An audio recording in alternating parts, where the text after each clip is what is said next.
video kali ini kita akan menguak alasan kaum LGBT dilaknat dan diadab Allah Subhanahu wa Ta'ala. Namun sebelum kita membahas lebih jauh, pastikan Anda sudah subscribe channel ini serta klik tombol lonceng agar Anda menjadi orang pertama yang mendapatkan notifikasi video terbaru kami. Alasan kaum LGBT dilaknat dan diadab Allah Subhanahu wa Ta'ala. Lesbian, gay, biseksual, dan transgender atau yang disingkat LGBT selalu menjadi perbincangan hangat di tengah-tengah masyarakat dunia. Tak terkecuali Indonesia, pro kontra LGBT mengisi ruang perbincangan baik dunia maya maupun nyata. LGBT sebenarnya bukan merupakan permasalahan baru, melainkan terjadi sejak zaman Nabi Lut yang kemudian dilaknat Allah Subhanahu wa Ta'ala karena berbuat kerusakan di muka bumi, dan jikalau mereka melakukan senggama tidak melalui jalan yang semestinya. Karena kaum Nabi Lut itu kaum homo, durhaka, ingkar, bahkan sebelum tepat kaum Lut dijungkir balikkan sebelum subuh. Mereka sempat menggoda tamu Nabi Lut, yaitu dua malaikat yang menyamar menjadi manusia. Imam Al-Kalbi berkata, makhluk pertama yang mengerjakan seperti kaum Lut, liwat, ialah iblis. Dia menjelma menjadi Amrod, anak tampan. Di zaman kaum Lut alaihissalam, ia memanggil mereka dan mengawininya, sehingga hal tersebut menjadi kebiasaan kaum Lut setiap melihat pemuda asing. Kemudian Allah mengutus Nabi Lut dalam misi mencegah perbuatan keji itu. Dalam surat Hud ayat 78 disebutkan, waja'ahu qaumuhu yuhra'una ilaihi wa min qablu kanu ya'maluna sayyi'ati qala ya qaumi haula'i banati hunna adharu lakum fattaqullaha wa la tuhzuni fi dhaifi alaysa minkum rajulun rasyidun.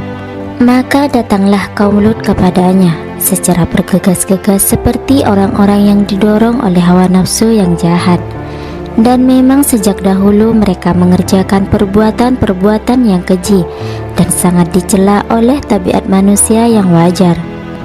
Lebih-lebih dicela oleh syariat agama, yaitu mereka yang suka mengadakan homoseksual, mengadakan hubungan kelamin dengan sesama lelaki, tidak dengan wanita, dan mereka secara terang-terangan mengadakan berbagai kemungkaran di balai pertemuannya. Kemudian Allah Subhanahu wa Ta'ala berfirman, a'innakum lata'tuna rijalah wa taqta'una sabilah wa ta'tuna fi nadikumul munkara.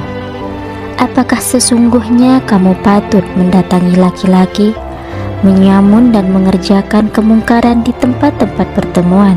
Nabi Lut alaihissalam berkata, wahai kaumku, inilah putri-putriku dan putri-putri kaumku, silahkan kamu kawin dengan mereka. Mereka lebih suci bagimu, dan kamu dapat bergaul secara halal dan baik dengan mereka daripada memuaskan seleramu dengan melakukan homoseksual yang sangat keji dan merusak moral dan kesehatan. Maka bertakwalah kepada Allah dan hindarilah azab Allah, dan janganlah kamu mencemarkan namaku dengan memperkosa tamu-tamuku ini, sebab menghinakan tamu sama dengan menghinakan tuan rumahnya. Tidakkah ada di antara kamu seorang yang mempunyai akal yang sehat dan kebijaksanaan yang dapat mencegahmu dari perbuatan keji? Mereka menjawab, sesungguhnya kamu sejak dahulu sudah tahu bahwa kami sama sekali tidak mempunyai hasrat untuk mengawini anak-anak perempuanmu itu dan anak-anak perempuan kaummu. Karena itu janganlah kamu mencoba untuk memalingkan perhatian kami dari pemuda-pemuda itu dengan menyodorkan anak-anak perempuanmu, karena kamu tentu telah mengetahui apa yang sebenarnya kami inginkan.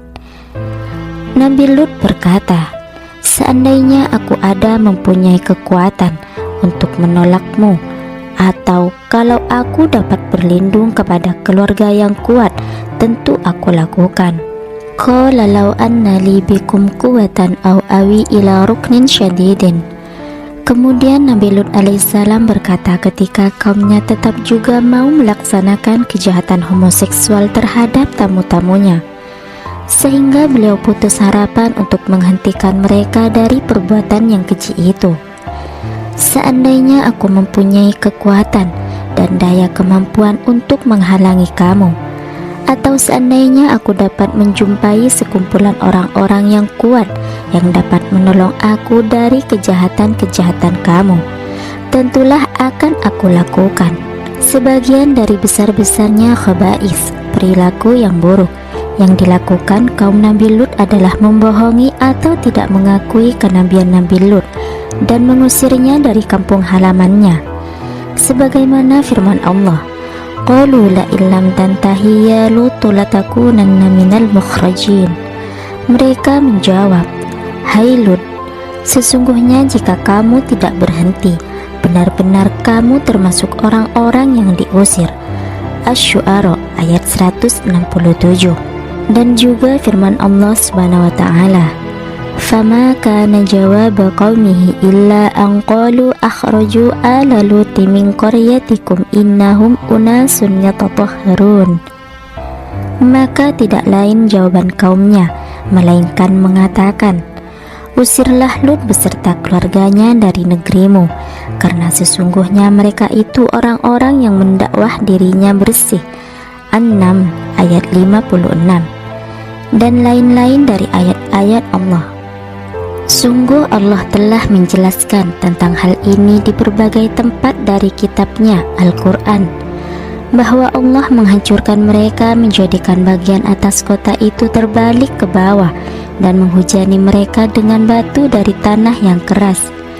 Sebagaimana firman Allah, faja'alna 'aliyaha safilaha wa amtarna 'alaihim hijaratan min sijil.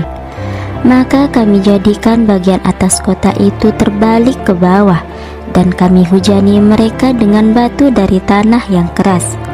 Al-Hijr ayat 74. Al-Khaba'is adalah jamaknya lafadz khaba'isah, yaitu perilaku buruk seperti kufur, liwat, jima' dubur, dan sesuatu yang berlaku pada semua keburukan.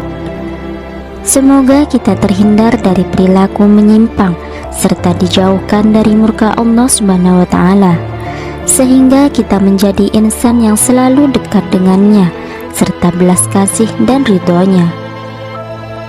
Dukung terus channel kami dengan subscribe, like, dan klik tombol lonceng agar Anda menjadi orang pertama yang mendapatkan video terbaru kami. Dan jangan lupa untuk share video ini ke berbagai kalangan agar kita semua bisa dijauhkan dari perilaku-perilaku yang menyimpang.